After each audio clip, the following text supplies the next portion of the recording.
welcome to Southside Garage, and today we're going to be making a wheel chock for the rear wheel on the VN2000.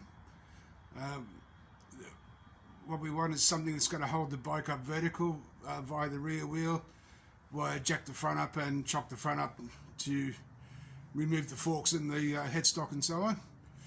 So I'll just show you the materials we're going to be using first before we get started.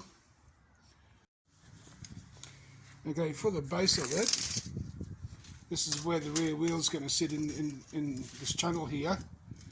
Now this channel is what they call a 250 by 90 PFC, or structural channel, and it is just short of 700 long.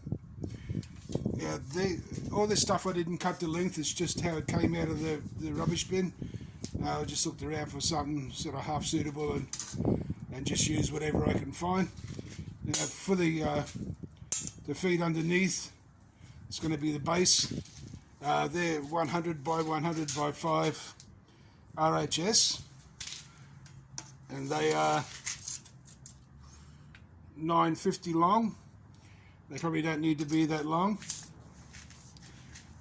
If you could find something a bit lighter than this heavy channel, you might be better off, but you know, it's free and it was the right size, so I used it.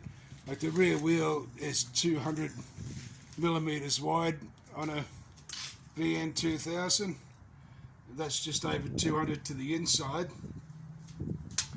Right, so once you weld those on, and I've already notched these pieces out. These two vertical pieces, they're 100 by 50 RHS, and they are 410 long. There's two of those, and they'll go, the notch will go there into the channel.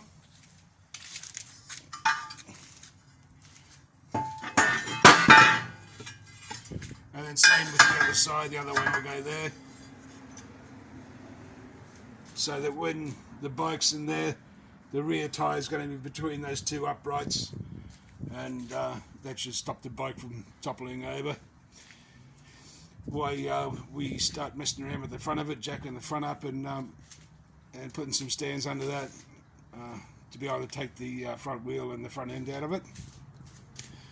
These other couple of pieces I've got here, they'll just go sort of one at the bottom there. This will butt up to it, and this will be welded to the channel and also to this upright here for strength. So without any further ado, I might get into it, and I'll just weld these pieces up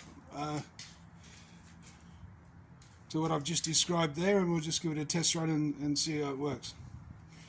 So essentially it's just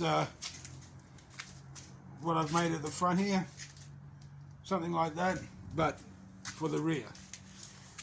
And so anyway, I'll make a start, and I'll bring you back when I've got this tacked up.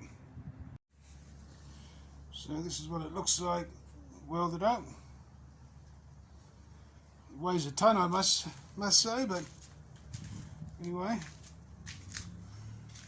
jack the bike up now, jack the back up, and slide that under and see how it works. Well, that should work just nicely, I think.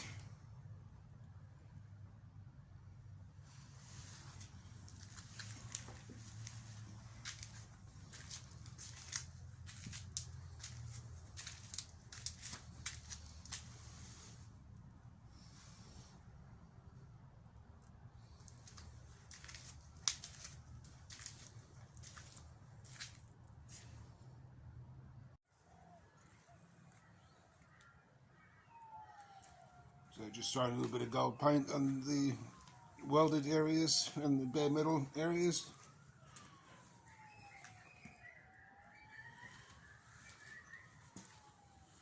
there's another quick look at the front one. I do have a video already up on my channel of how to build the front one with material and dimensions, links and so on, of what you need to make that.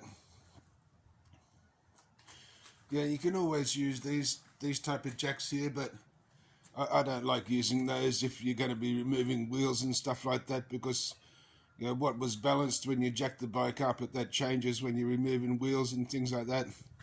And I just don't find that they're sturdy enough for my liking. You know, obviously they do the job and so on, but you know, this is a lot more rigid. Like, you know, once I back the front wheel in there,